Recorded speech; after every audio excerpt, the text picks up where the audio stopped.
যে ইমান প্রয়োজনে জ্বলে ওঠে না, যে ইমান সত্য ন্যায়ের কথা বলে না, যে ইমান প্রয়োজনে জ্বলে ওঠে না,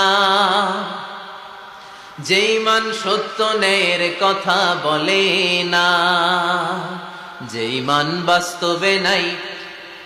যে ইমান অন্তরে নাই, মুখে শুধু ফাঁকা বলি, কি করে তারে বলো ইমান বলি, কি করে তারে বলো ইমান বলি, কি করে তারে বলো ইমান বলি, ঠিক না? যে ইমান দিন কায়েমের আন্দোলনের ধার ধারে না, যে ইমান লেবাসধারী কোরআন হাদিস তাও পড়ে না, যে ইমান খাজার নামে মাজার গড়ে ফুলুস কামায়।